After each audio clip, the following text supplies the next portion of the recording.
Hi, I'm Dr. Joseph Sanso. This is Mind Matters and Everything Else. I'm a psychotherapist opposed to psychopathic authoritarianism. My website's josephsanson.com. And today I have with us Michael Yan. He's former Special Forces, military historian, and combat war correspondent. He's been globetrotting. I think we got him in the Netherlands here. As you can see, he's got his combat fatigues on in case everything blows up in Europe. But we're going to, I guess, start off talking about Venezuela. But first, Michael, you want to give your Substack, all your where people can follow you and all that stuff? Right. Yeah, I am on Substack.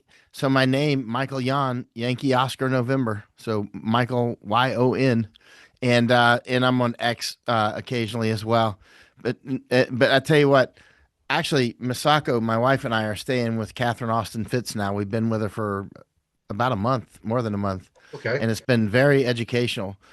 Catherine's brilliant. So we've been Did you cross-leveling some of our knowledge. find that 21 trillion? No, but if anybody could find it, it'd be Catherine. Uh, you know, I have a feeling it's floating around on yachts and that sort of thing. I don't know where it's at. But obviously there's a lot. The fraud that's going on is just so over the top. It's actually hard, I think, for the human mind to imagine how significant that fraud is. Yeah, it goes in where it's hard to imagine how evil these people are, like what they've done the last few years. It's the same thing. It's hard to, because you and I, you think like normal people, but when you're dealing with a psychopath, it's totally different. So what's your take on Venezuela? Like I thought weren't into regime change, but apparently we are. But um, one, why is it happening? And two, how do you think it's going to turn out? Well, what has there been a regime change? Maduro allegedly was picked up, and his wife. We don't even know that they lie so much about everything. But let's just say, for argument's sake, that he was picked up, and he's at the going to the courthouse in New York City with a 92-year-old judge. Apparently, let's just say that he is, and actually that he was picked up, and it's actually him going to court. As opposed to they really picked him up and took him off somewhere else, and he's in some dungeon getting all the information beat out of him. I don't know. I have no idea, right? But what we do know as a first principle is that the people that are doing these sorts of things lie constantly and forever. They never stop lying. And they can do Hollywood on a big scale. So what I'm getting to with first principles, I don't know what happened. I just don't know. The All lies right, are well, too big. So let's go on the assumption that they did get him, but I get what you're saying because we're seeing yeah. videos of crowds and stuff like that. That could be all AI generated for all we know.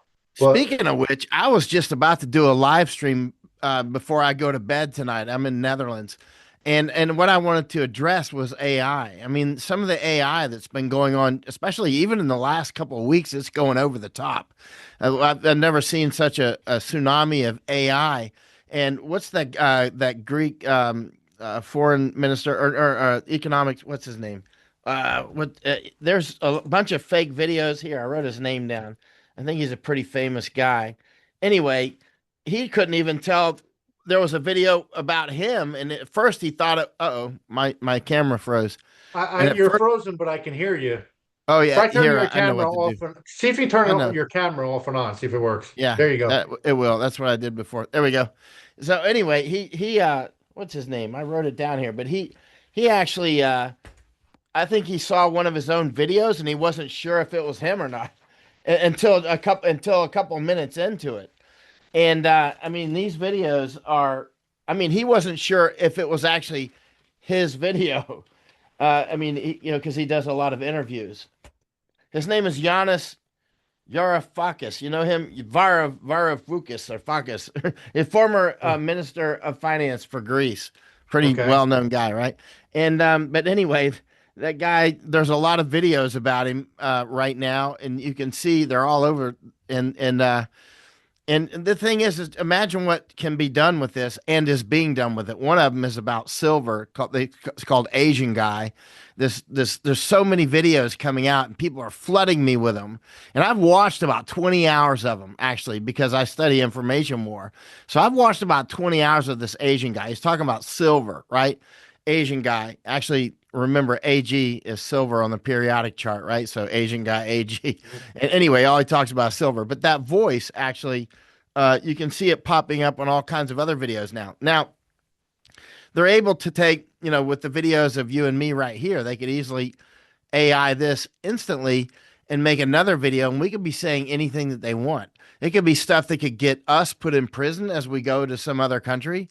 It could be, That's you know what right. I mean? It could be used in such a malicious way that you're on an airplane and somebody uploads a video that, truly would get you arrested the moment you land because they could put the video up, send it to the And police so, I there. mean, are they going to need to like? I mean, I don't even know if the laws would stop it. Are they going to pass? They need to pass legislation making this illegal to do AI where you're Yeah. portraying someone as something they're not doing? I mean, I guess it would be a Yeah. deter. You can't stop it, but at least it would be a deterrent if you had real stiff fines. Yeah, I mean they're taking your likeness and your voice and looks, and it's quite significant, right? And Mhm. body language and everything else. And so people are not going to be able to. You look at some of these fakes, and they're very hard to tell. And now keep in mind how this could lead to wars. This could lead to all kinds of Mhm. stuff. It could lead to people. And It could Michael, lead to people. I'll bet you in the next year you won't be able to tell. I A think year from actually now. you have a hard time right now, actually, Right. with the really good ones, and very very hard actually. And now imagine all the things that can be done with this. It's 1,000 things and 10,000 more. Whether pushing people to invest in stuff that they never would have invested in, or all kinds of fraud, or causing wars, or anything. And the thing is they just flood the like YouTube and these other channels were flooded with this Asian guy and other videos where it was saturated, where it was hard to, and they're taking actual people, like let's say Andy Scheckman, he's constantly on with talking about metals, gold and silver and that sort of stuff. And a lot of these other guys that are, I watch the metals market, especially because that there's some, you can pick up indicators of, conflict from watching silver and gold, obviously in currencies and that sort of thing. But some of these guys that talk about metals a lot, their likeness is being incorporated into other videos and you can't tell them apart. And it's saturating the web. Now imagine you're just new to this silver world or whatever. I mean, you walk in, you don't know what's real and what's not. You have no way because you have no base knowledge at all. And actually, a lot of people that know, I mean, so many people have flooded me with these AI videos, and in less than the last 2 weeks, it's just like suddenly hit like a tsunami. And they're like, well, it's 80% accurate. It's 90% accurate. I'm like, 80 or 90% accurate, that's pretty low, actually. And also, think about it. If you're really delivering a weapon system of information, it can be 99% accurate. It can be almost perfectly accurate, except for one little thing, right? The whole smorgasbord is great, and one little piece of poison, and it can be significant.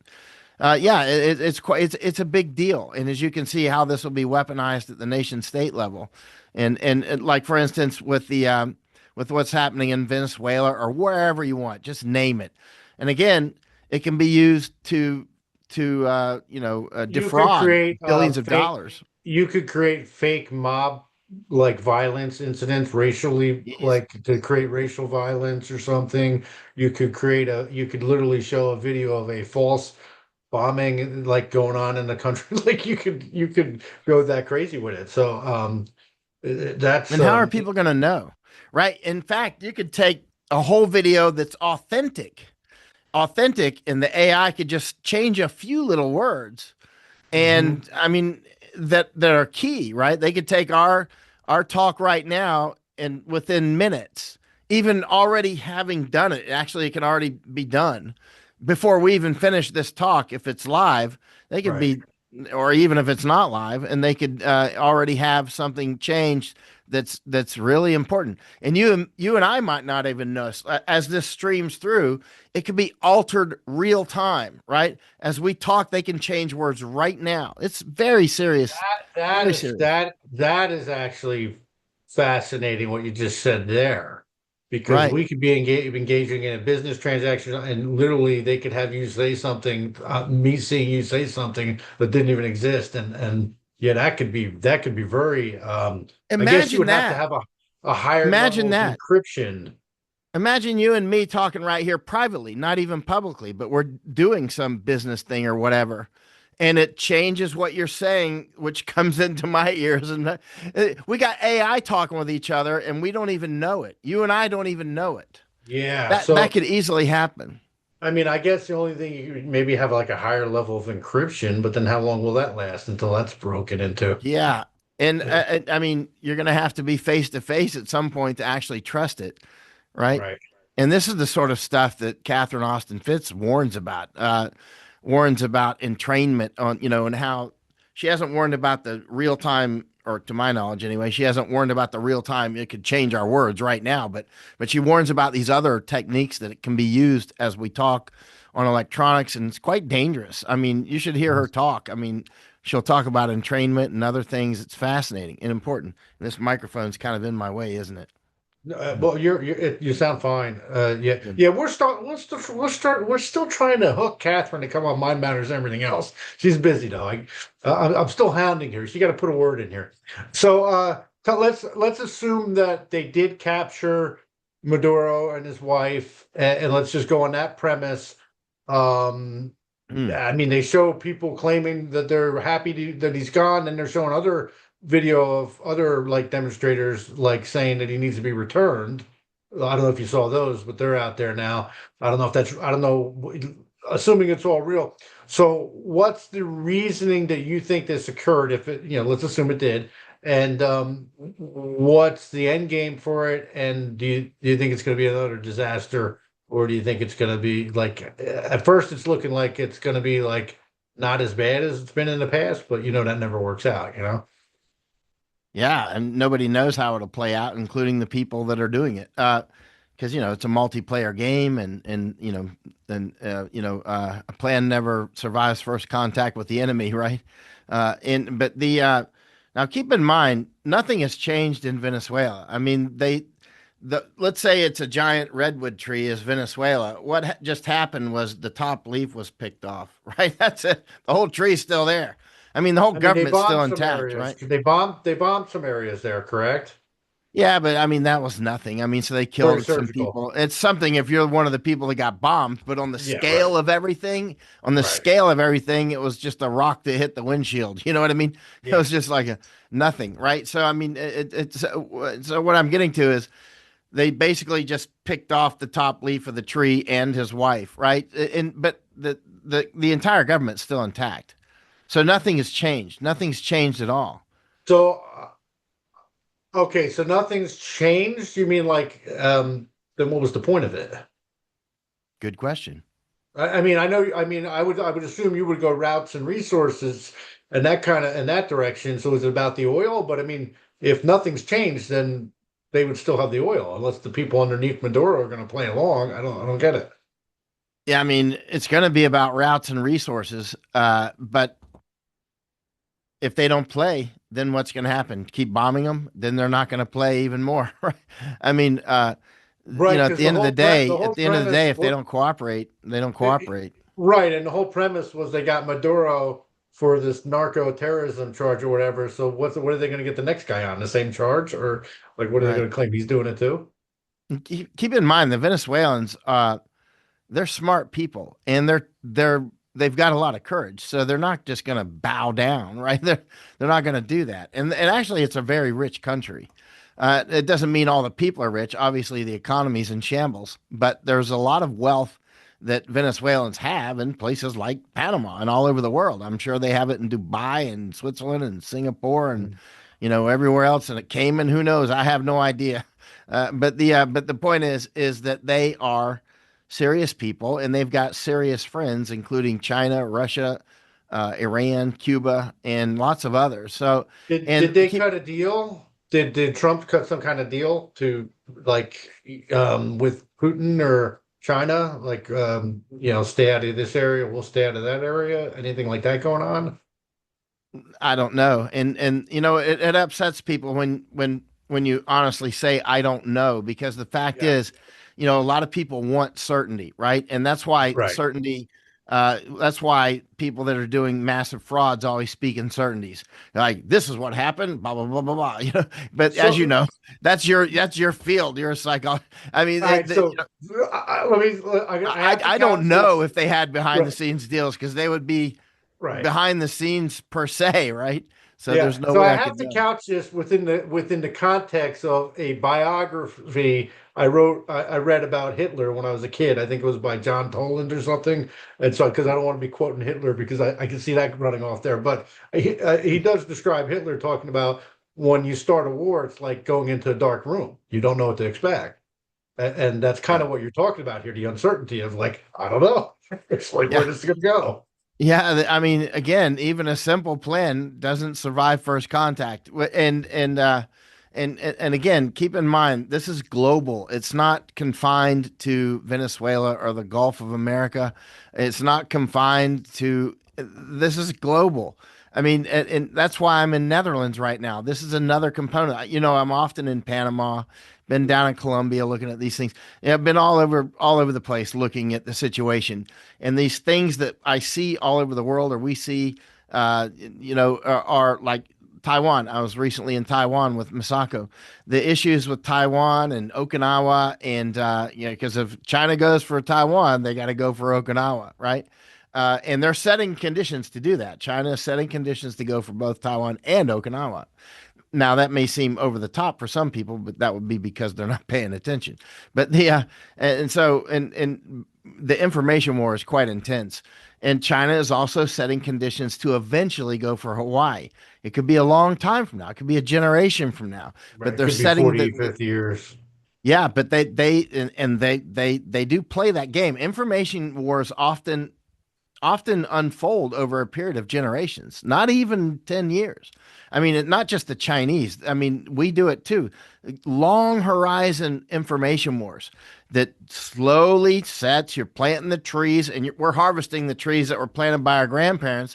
And then we're planting trees for the grandchildren, right? I mean, so some of these things for the real strategic thinkers don't think in terms of 5 year plans. Those are for children.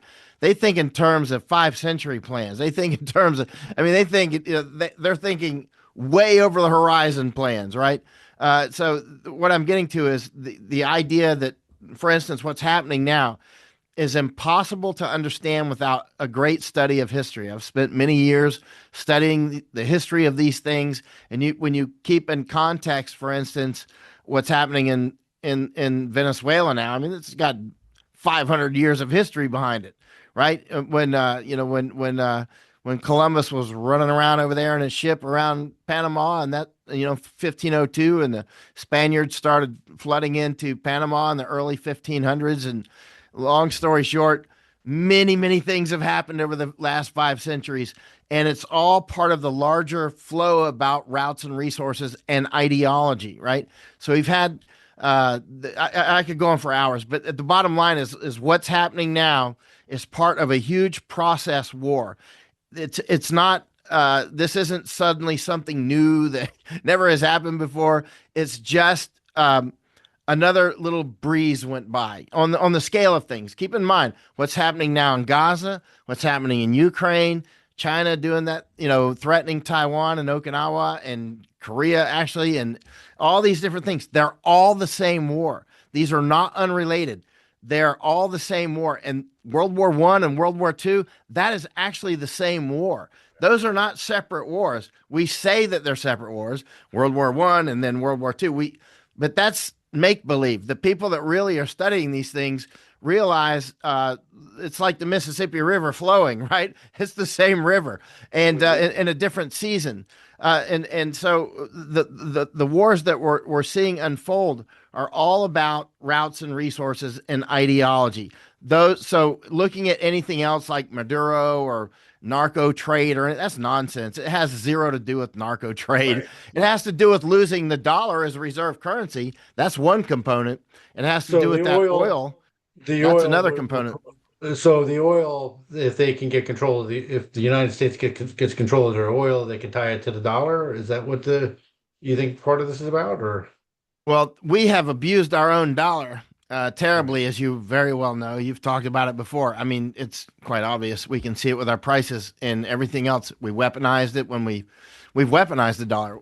A lot of Right. people don't want to use the dollar, and the euro is huffing and puffing and can't keep up. Right?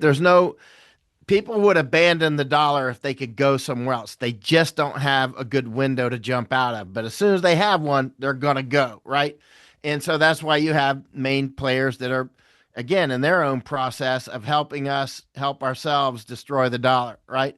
They but with the oil money that's flowing out and to China, and the transactions occurring in yuan and that sort of thing instead of dollars. I mean, this starts to usher out the dollar, right? So there's a lot more going on than just the oil. I mean, that just is very important. It's also how these transactions are transacted. If they're not being transacted in the dollar, then the dollar is losing relevancy, right? Now, bit by bit, it has been losing relevancy because of what we have done, right? Like Right. going off the gold standard and all these sorts of things, right? Many, many things have, additive pressures, generation after generation, have let, fiat currencies, what do? They go to their intrinsic value at the end of the day, and the dollar is made out of paper or whatever it's made out of, ink. Yeah, digits now, I guess. So, what is your best guess that the reason this occurred? In Venezuela, Yeah. routes and resources. Not a lot about ideology. I mean, Venezuela's rich. I mean, So that was just control over the Gangsterville there. oil, Yeah, the oil, the lithium, that kind of stuff to gain control for our companies. Is that what this is about? absolutely. Now, keep in And denying mind, China access, I suppose. yeah, China and Russia and Iran and Cuba are all buddies with Venezuela. So it's a perfect storm. The only thing that's missing is, that Venezuela, if they were like, I don't know, Muslim or something, but they're Christian, so they can't throw that in there. So, Right. They it's threw the largely Christian. communism thing. Right, the communism thing. There you go, ideology on that front. Now, I mean, but it's a perfect storm insofar as Venezuela is very, very rich, and their close allies are China, which is obviously, well, are they our enemies? I mean, seriously, we do so much business with them. And keep in mind, what's happened with China is the same thing that happened to Netherlands and the same thing that happened to Spain, centuries ago. Let's go back to Spain. So Spain ended up with a plunder economy. They were plundering, silver and gold. They would sail their ships around to places like Panama, go to a river mouth, find the Indians. Hey, they're wearing gold. That means there's gold up here, right? And then start to plunder the gold. Before you know it, the Indians in the Darien Isthmus, Panama, where I'm at all the time, told the Spaniards, "Hey, go down to Peru. It's like 7 or 8 suns walk or whatever, right?" So they end up, so the army of Spaniards that ended up going to Peru, they actually assembled in Darien, right, in Panama, and so they went down there and they found that Cerro Rico, the rich mountain, there's a mountain of silver, right?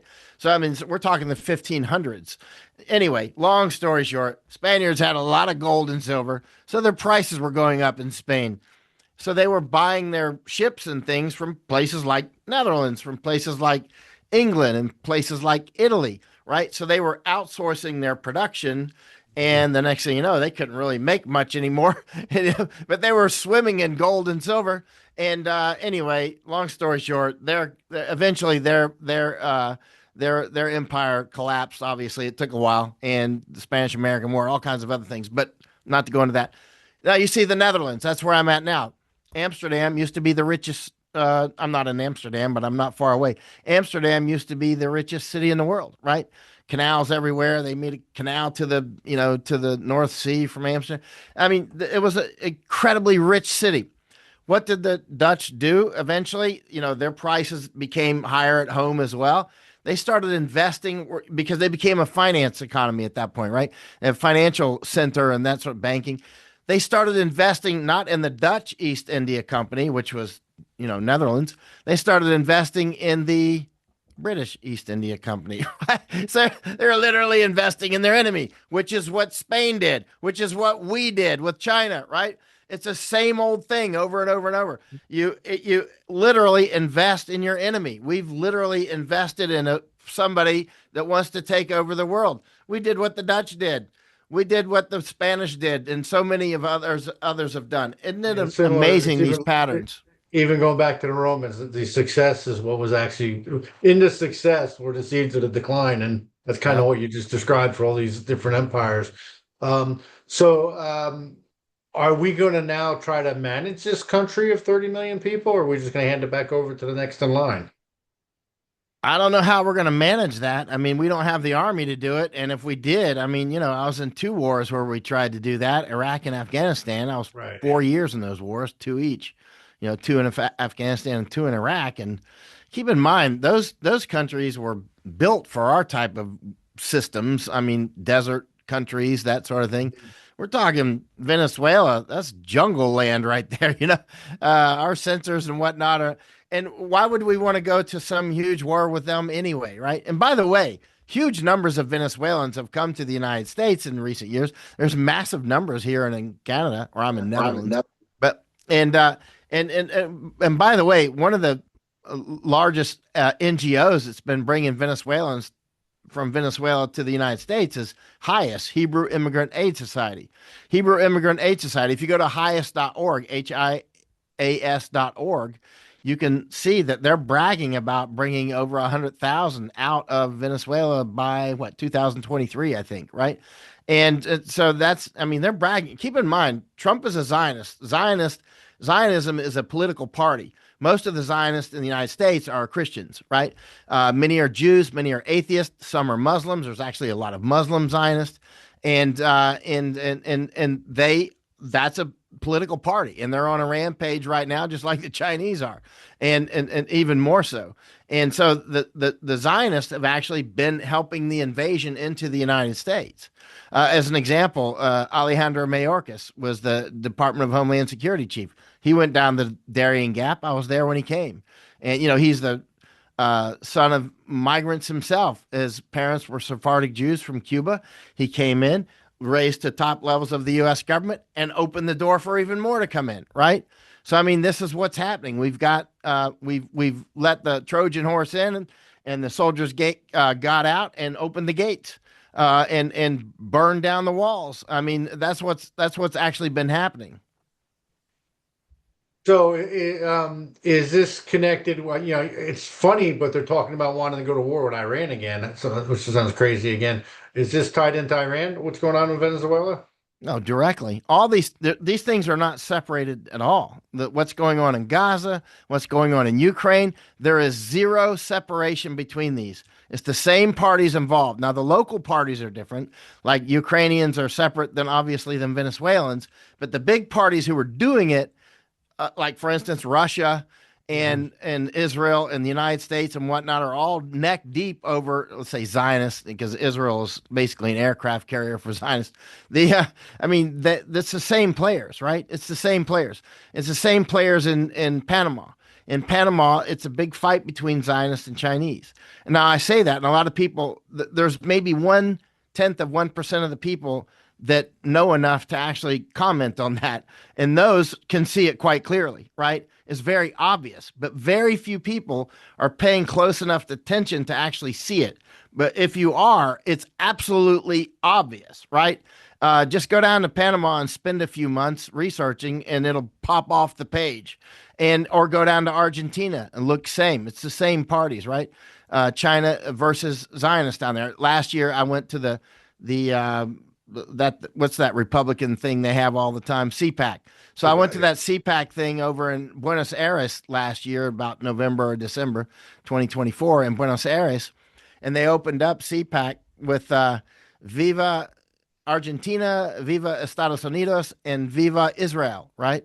And you had people like Ben Shapiro talking, right? So I mean, this is and then who runs the port down there? China, right? China, right? So I mean, it's very similar in other places. These two parties are fighting each other, and it looks like it's like the United States and somebody doing it.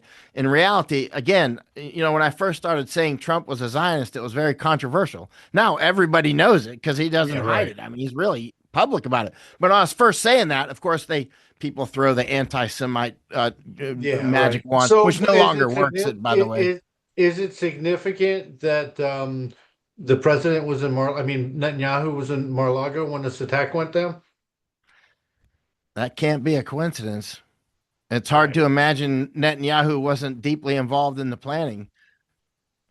Interesting. Interesting. So, I mean, is it, and this might be overly simplistic, so you can tell me if it is, but is it to, if you get control of the oil, then you will be able to prop up the global oil market when you invade Iran so that you Keep in don't mind, like, keep in mind the United States doesn't actually need the oil, right? But China does, and other people do, right? And so again, routes and resources. We're in a fight. We're clearly in a fight with China at this point, but while at the same time doing huge amounts of business with them. I mean, you Mhm. can't make up this stuff, and So, but what I'm asking is if we invade Iran, like that'll have a big impact on the world oil market, right? And that will impact us because the world oil market is going to, the gas prices here will get affected, even though we don't directly depend on it, right? So, would getting the oil from Venezuela offset that, or is that too we simplistic? don't need it. Actually, the United States doesn't need it. But what would be interesting though is let's say there's a big war with Iran, which is probably coming.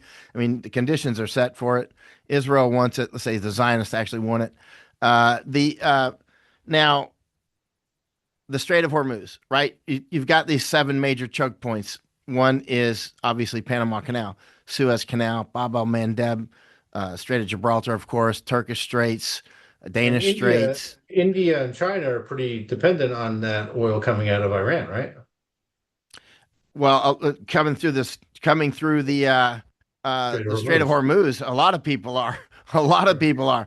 So now keep in mind, you've seen an information war saying that the Iranians would close the Strait of Hormuz. Why would they do that? Why would they do that, actually? Why would the Iranians close the Strait? That would be like Russia or Germany blowing up Nord Stream. You know how many people thought that Russia blew up Nord Stream? Right. That's just like, that makes absolutely zero sense. The candidates for who blew up Nord Stream, even Germans think the Russians did it, many Germans. And I've talked with many of them. They're like, I ask them, who do you think destroyed Nord Stream? They're like, Russians, maybe Ukrainians. Listen, let me tell you, there's two candidates for who blew up Nord Stream, and that's United States or space aliens, right? Right. It's one of those. Right, because it Because doesn't make sense for the Europeans who need the oil or the Russians who want to sell it. Masako and I were in Germany twice at BASF plant before Nord Stream was destroyed on when was Nord Stream blown up? 26 September 2022, right? We were at BASF plant in Ludwigshafen, Germany. Why were we there? We were there because if you were going to deindustrialize Europe, you would want to take out BASF. It's a huge chemical. It's the biggest chemical company in the world, right? And it's the facility's like 10 square kilometers. It's like out of a future crazy movie, right? And so they started making nitrogenous fertilizers there in 1914, the same year the Panama Canal opened. And we're talking Ludwigshafen, Germany, right? And so Masako and I were there, our second trip there, and I had actually bought an iPad that I just kept open for months, watching how many cubic meters per second were flying through Nord Stream. Right, you could see how many. There was a readout, and for the different lines, right, and it would fluctuate with the temperature or something. I don't know what it was, but in any case, at one point it just went to zero. Wow. Misako and I, we were at BASF 14 days before it was destroyed, before Nord Stream 2 was destroyed. And I asked the guy giving us the tour of the plant, what happens if Nord Stream gets interrupted? And he said, we're dead. BASF is dead, right? Now, it's not dead, but it's badly damaged. 14 days after I asked him that inside BASF, what happens if, Nord Stream is gone? Boom, it was gone, right? And then people blamed Russia. You can't make up this stuff, Yeah, you no, know? that didn't make sense. Yeah, yeah. And obviously we did it, and there were threats that we would do it from the U.S. government. So, and then it happened, and so likewise, Groningen gas field, which is not far from me here. Groningen gas field is the biggest gas field in Europe. I and others have been warning for a long time that they may close Groningen gas field, and they did, right? And people kept saying they're never going to close Groningen gas field because it's the biggest gas field in Europe, and I'm like, knock knock. That's why they will do it, because it is the biggest gas field in Europe. And then they did, right? They did close it. And in fact, a couple months ago or so, you could find this online. Germans blew up their last cooling tower of their nuclear plant in Bavaria, right? And Catherine Austin Fitz, when I was having dinner with her tonight in Masako, Catherine said Germany just blew up a coal fire plant too. And she said she just saw it in her feed, right? So, I mean, I didn't see that, but Catherine told us that over dinner. What I'm getting to is uh, who would close Strait of Hormuz? Why would Iran do that? They have no reason to close the Strait of Hormuz. But Right. I see an information war saying that Iran would do that, right? We're saying, and Israel is saying that Iran would do that. That's why I would not be surprised to see a false flag, like I don't know, a sea mine or something, in place in the strait because it's very narrow. It'd be easy to take out a ship, especially with modern mines. It's child's play. You can drop the mine with a submarine. Nobody's ever going to know you did it, right? Right. And these mines are very sophisticated. And then you would close the Strait of Hormuz and blame Iran, right? You would blame So Iran and then, squeeze out Europe even more and others who need that oil. am I hearing that probably Venezuela is about denying their resources and their oil to China and Russia, more so than even us getting those resources? It's probably a combination, right? It's Okay. probably and keep in mind they And have a there's lot of other business reasons. interests. There's business interests, I'm sure, to want those resources here in the United States, like corporate interests and stuff, I'm sure, right? Yeah, and the laundry list of wealth in Venezuela is quite serious. I mean, it's one of the richest countries on earth, right? Okay. And it's mostly untapped. So keep that in mind. That is just like, Panama is basically a juicy sheep with pork chops around its neck because Panama Canal. Also, they got a lot of copper in Panama. They got a lot of gold and timber and other things that are very valuable, good agricultural land Mhm. between the seas, and also a path to build a road and a railway to the Darien Gap down to Columbia, which they're working on now on the railway, on the roadway anyway. And it's easy. A lot of people say it's impossible to build a road or a railway through Darien Gap, but they don't know what they're talking about. Anybody that says that, just disregard. It's easy. And but it hasn't been done because of political reasons, not because of difficulty. It's child's play to do it. And in any case, the Panama is a juicy lamb with a big pork chop around it, and it's got lions surrounding it. Likewise with Venezuela. Venezuela, it doesn't have the juicy location of the Panama Canal, but insofar as natural resources like gold and oil, good grief. That's like a giant, juicy sheep that can't even walk. It's so juicy with pork chops around its neck, and it's got people that want it. China, obviously, Russia, anybody who can. The Venezuelans who are there in the United States, obviously the Zion, which is run by the United States because Trump's a Zionist. So the Right. Zionist Party runs the executive component of the United States. So, is the United States going to try to create like an election of some kind, or like where do you see this playing out in the next weeks ahead? Well, what are they going to be able to do, really? How are we going to do an election down there when we can't do an election in Maricopa County, Arizona? I was there for Well, the we do it midterms, very well here. We just cheat with the computer. I mean, right? Yeah, and a lot of people are blaming Venezuela for all this, whatever. At the end of the day, we could fix our elections, no problem. yeah. We do it old school, it will be Well, fixed, hey, let me right? say something to that They because, don't want to fix it. okay, let's say Venezuela was somehow involved with the messing with the 2020 election. Mhm. Well, so was the CIA.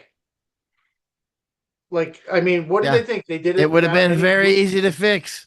Mail it. I mean, I mean, do it. Yeah, couldn't we go. arrest some people here before we went there? Like, if that is the case and Venezuela was involved, why didn't we arrest people here? Like, Yeah. because our government was involved with it too. Yeah. Now, keep in mind, they were able to allegedly send Delta Force down there and pick up, Maduro and all that. But what about Fauci? What about Epstein list? You That's know the what I'm first thing saying? I thought. It's just a big show. I mean, once Yeah. people just come to the realization that this is Albert Bourla and Bill Gates were captured. I mean, Maduro was captured. I mean, who just poisoned most people? I mean, right, and I mean those people are running around on their yachts right now. So I mean, we're going to the White House. right, and it's so again, it's gangsters versus gangsters, and these are big people. These are people with jet aircraft and submarines and aircraft Right. carriers, right? And on many sides, many billions of dollars, right? We're talking about China, we're talking about Russia, we're talking about Iran, we're talking about Venezuela, of course, we're talking about many other interested parties from many countries, right? It's a big boys. This is big stuff. So People, are we slow it's going to walking? grow. Are we slow walking toward World War? We're in it. We're in Yeah, it. it's already it's just over the resources. And who are the players? The United States and Russia and China basically are the three. Yeah, the Zionist. It's a meta structure. I mean, meta structure. It doesn't really have a country, right? And there's quite a few structures that don't really have a country, like Mennonites or Amish or Right. overseas Chinese, right? I mean, there's all kinds of meta structures out there. There's many, right? And the Zionists are one of those very powerful meta structures, and that meta structure gets inside of governments and and takes over the cockpit. Look at Trump. Trump is basically he's not got a gun to his head. He's the guy that broke into the cockpit. You know what I mean?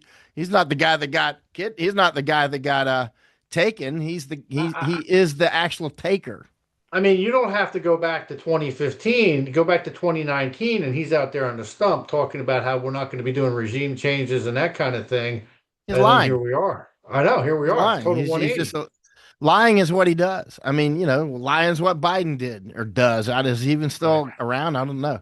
right. Obama, the whole crew. I mean, one after another, whether it's the Clintons or whatever, it's the same story each time. And and people will go, well, it was the best of bad choices, right? It's like, no, actually, there was other choices. We just can't remember their names because Yeah. a sufficient number of people will just select what you're given two pills from a guy you never heard of before. Would you like the mRNA or the non-mRNA? And the smart people are like, I'm not going to take the mRNA from the guy I don't know who calls it mRNA thing or whatever, because I'm too smart for that. Here, give me that other one. And they're dead. Right? It's like, it's like, yeah, and they think that they're the smart guy, right? Yeah. Yeah. So, is there any legitimate argument that this operation in Venezuela was in our strategic national interest? Well, no, yes, and no. Right. For the people that are doing it, they're not doing it in our national interest. Trump isn't doing it. If Right, right, Trump were doing things in our national interest, he wouldn't have pushed the death jab and still right. sticking with it. And he wouldn't Yeah, be pushing to legalize marijuana across the United right. States, right?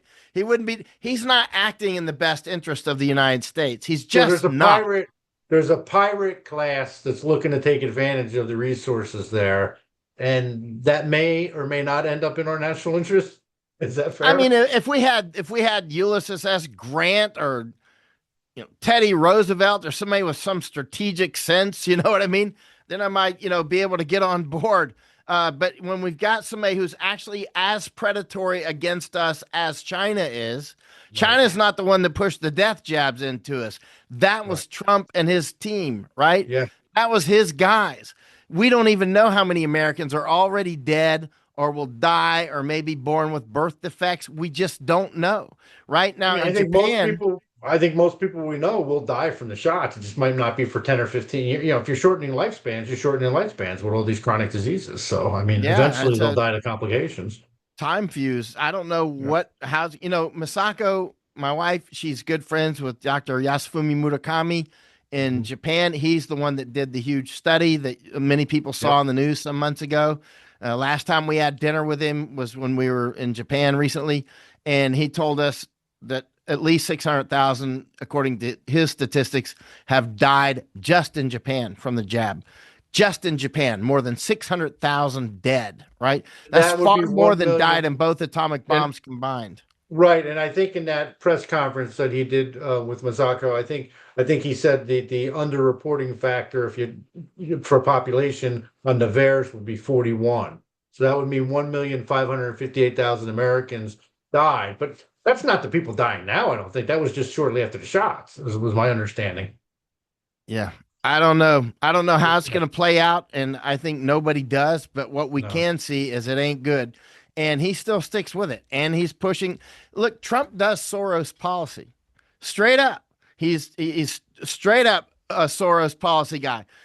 He wants marijuana out there for everybody under the sun, right? He's the things that he does are clearly to dissolve the United States. Trump is not doing mass deportations. He's just not. He's done a lot of show. did It's they just not stop the flow happening. coming in? He stopped a lot of it. Okay, Except, did he? He gave It- visas out. He stopped a lot of it at the border. So right. you can't go down there and I've been across the entire southern border. I saw huge amounts of people coming in. It took months to do that, many months, and I saw a lot of things down there, terrible things. Now they're just getting visas and coming in, from India and China and Right. every huge amounts of And visas. Christy Nome, this really baffled me, Michael. Christy Nome, I think I saw a clip of her where she's talking about now they should be giving like refugee status to the Venezuelans that are here. And I'm thinking to myself, wait a minute, didn't you get rid of the evil dictator? Can't they just go back then? Am I Exactly. like Yeah. nothing makes sense? Yeah, and keep in mind who killed Lake and Riley. Venezuelans, right? I'm not saying all the Venezuelans are bad. They clearly are not. But Right. I tell you one thing: they're incredibly nationalistic, and actually, I I like that about them actually, but because I met thousands of Venezuelans coming through the day. I was down there for a year, man. I met a huge amount of Venezuelans coming through, right? And every time, and I would say, "De donde son?" Where are you from?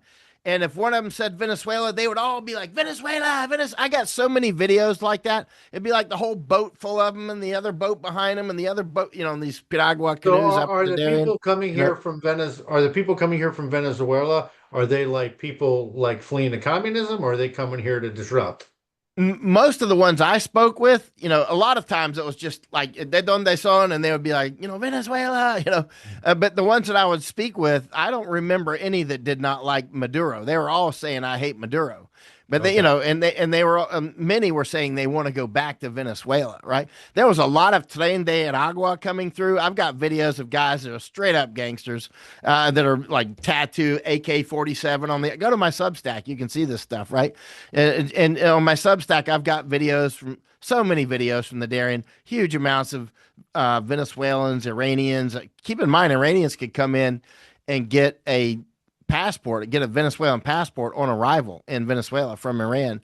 The thing is, though, I've met a lot of Iranians. I've never met one that I like got a bad feeling about. Actually, I've always liked the Iranians. Actually, I've never actually been to Iran. I've been to their border, on the Iraq side and on the Afghan side, but I never went inside except for just a short distance. But I mean, but I've met a lot of Iranians around the world. I don't. They're not the kind of people that I feel like I need to go to war with. You know what I mean? Right. And they're highly intelligent. Actually, I've noticed. They're not normal. They're not normal people that would come through the Darien Gap. A lot of the people coming through the Darien Gap, I don't think they're ever going to be highly employable in the United States. But a lot of the Iranians seem like they came from very well educated backgrounds. hmm Well, I think the immigration is I think it's really simple. If we didn't have the mass migration going on, you could live how you want over there. We live how we want over here, and when there's no need for the conflict. But then you've got so the mass migration is is a weapon, as you know, Right? it's Yeah. designed to break us, change our demographics and all that stuff. And Yep.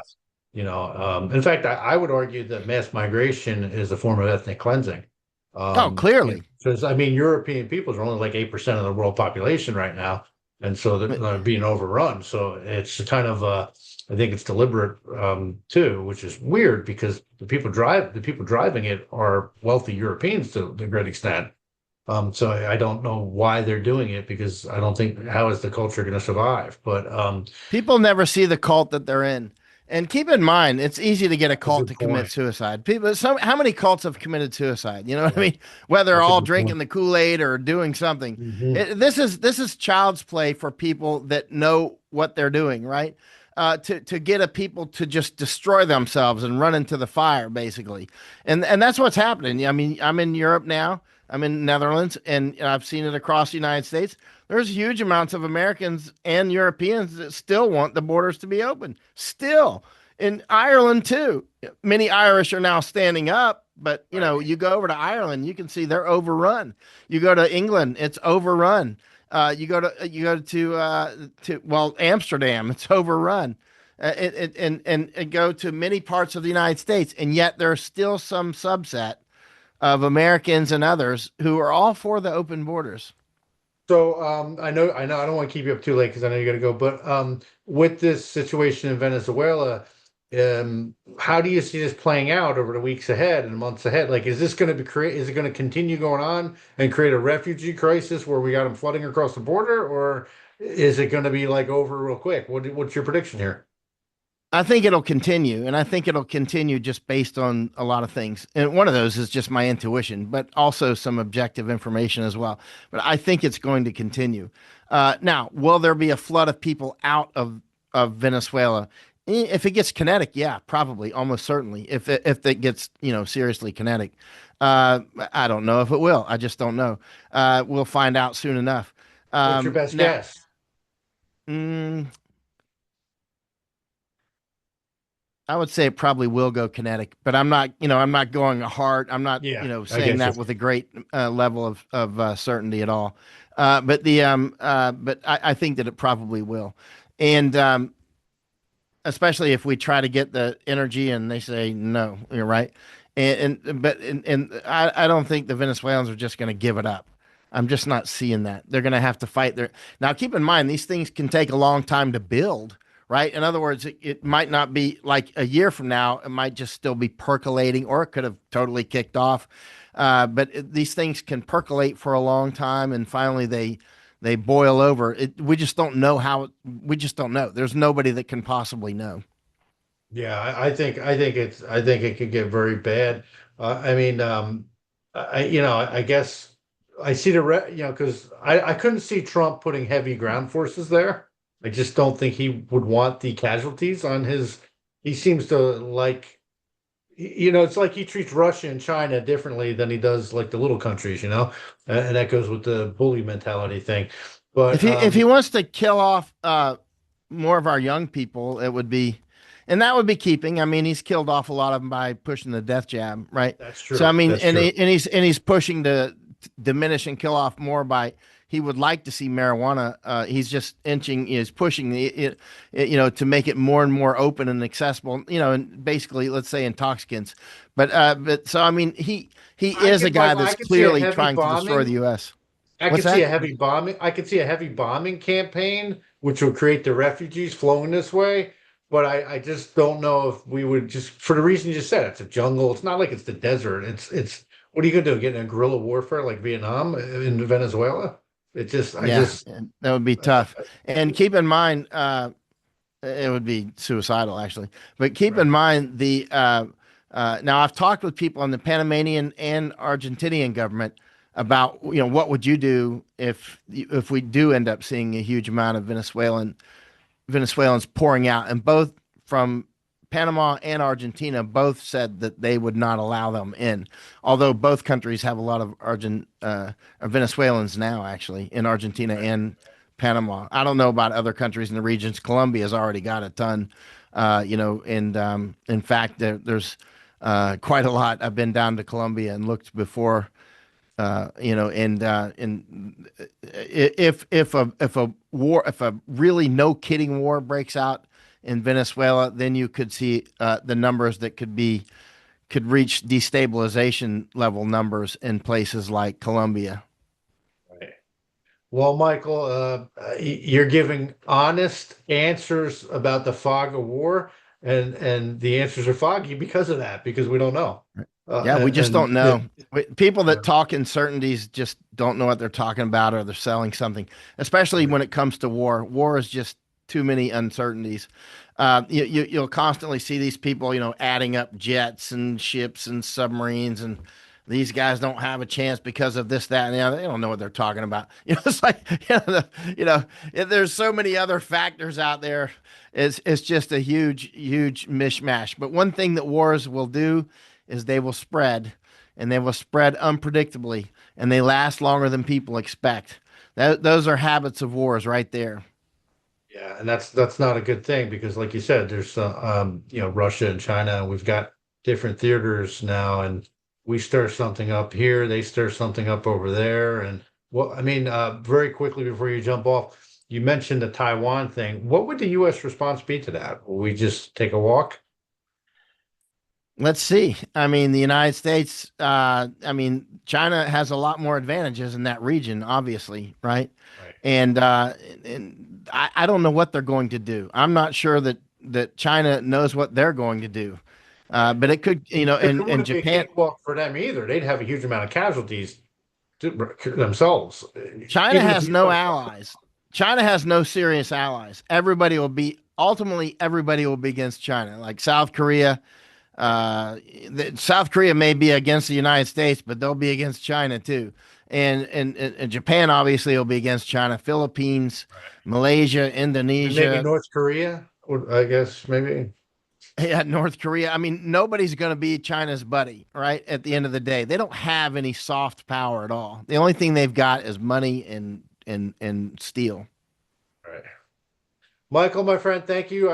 Thanks for staying up late, kept you up late over there in the Netherlands. I like the combat fatigue, though. It's good. It's Thank you're you. in, yeah, I'm yeah, surprised you can see me. yeah, yeah. No, it's good. It's good for foreshadowing for Europe, unfortunately. Yeah. But thank you, my friends. Thanks, Joseph. And I'll see you next time.